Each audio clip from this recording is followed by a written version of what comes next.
my name is Sarah. I'm one of the docents here at the Harper Fowlkes House on Orleans Square. Sometimes I dress like Alita Harper Fowlkes, who was one of the female owners in the 1900s of this house.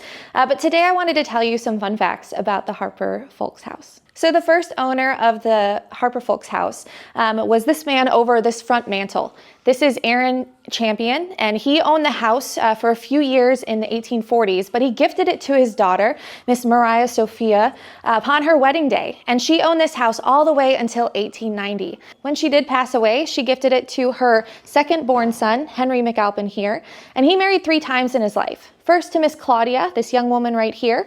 However, she passed away a few years after their marriage after complications of childbirth. He married again to Miss Isabel. She was a northerner from Pennsylvania, and she did a lot of renovations to this beautiful house.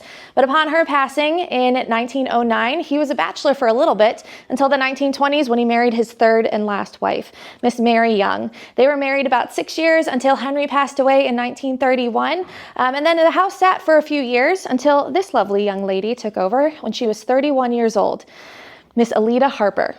Welcome to our beautiful parlors of the Harper Fowlkes House. These are traditional 1800s parlors. There are beautiful pocket doors in the center. So after entertaining some guests at dinner, the family would likely retire to these parlors, shut these beautiful pocket doors. Ladies, we would be up front so we can talk and have a social hour. But gentlemen, you would be put into the back parlor. That way, if you needed to smoke your cigars, you could open these beautiful doors out to the patio and not stink up the ladies' house. In the 1800s, symmetry was the name of the game for interior design.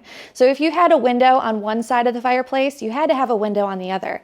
If you had a door across from one of those windows, you had to obviously have a door across from the other. This door, however, is a fake door. We only need one to get to the hallway. So in order for symmetry to happen, they had to take some liberties and make some little magic tricks in the house. I want to point out our beautiful gasoliers here in the house. We have 6 original to the 1840s, and they are all quite different themselves. Now I said gasoliers, not chandeliers. There's a big difference. You can tell the difference between a gasolier and a chandelier by the way that they're connected to the ceiling. You see, chandeliers are held up by a chain, but gasoliers are held up via a pipe that connects to a piping system through the house because these were run on coal gas. If you look very closely into the gasoliers' details, you can see little valves here that would be turned in order to open the flow of gas to the light fixture.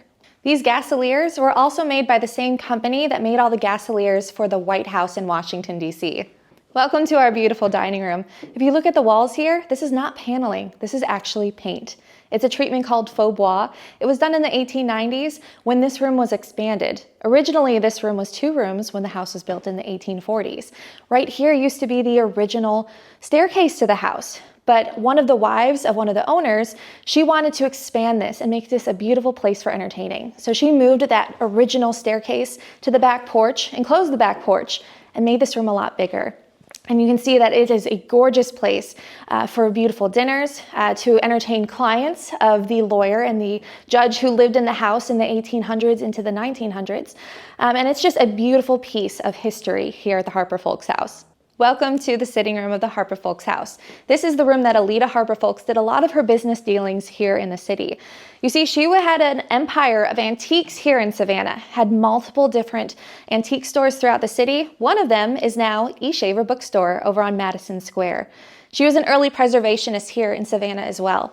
So she was also credited with saving the Pink House over on Reynolds Square. And she had multiple different properties throughout Savannah throughout her life. She loved to focus on one particular neighborhood that might be in disrepair and try to take 1 or 2 homes, flip it, and hopefully have other people see that she is trying to do that and join her. And guess what? It worked. So Alita is credited with saving a lot of Savannah's beautiful homes and businesses. This beautiful Oculus that you see here in the house, there was a purpose to this. It wasn't just a beautiful design feature. You see, there was no such thing as an HVAC system or air conditioning back in the 1800s. So they had to be creative in finding ways to cool down the house in those hot Georgia summers. So this Oculus had a skylight right above it that would be opened via a pulley system to let all that hot air out of the house in the summer.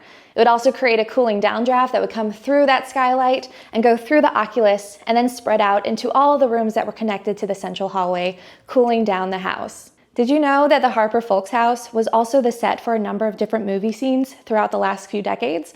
One of the most prominent ones that features this house so well is The Conspirator. Came out in 2011 and was directed by Robert Redford, who used this room on the second floor of the Harper Fowlkes House as his office while directing this movie. About a third of the movie was filmed here at the Harper Fowlkes House. A third was filmed at Fort Pulaski down the road to Tybee Island. And the other third was filmed in other parts of Savannah. It's a beautiful showcase of how beautiful this city is. So upon Alita's passing in the 1980s, this house was gifted to the Society of the Cincinnati, as far as their Georgia headquarters is concerned. You see, the Society of the Cincinnati is the oldest patriotic fraternal organization in the United States. It was founded by the commissioned officers who served under General Washington during the Revolutionary War. In order to be a member, you have to be male and you have to be able to trace your lineage all the way back to those original founding members from the Revolution. Now, Alita obviously could not have been a member, but she was in a lot of social circles that had members of this society. And so she had a meeting with some of those gentlemen downstairs, and she was able to pave way for them to utilize this house. They made a deal so that the first 2 floors of this house would be preserved as a house museum, protecting Alita's treasures and her stories. But they could use that 3rd floor of the house as their own offices, and that's how it's used today. In the basement of the Harper Fowlkes House, we have a brand new exhibit, and we get to display some of Alita's personal items. One of my favorite things is her collection of all of her passports that are filled to the brim.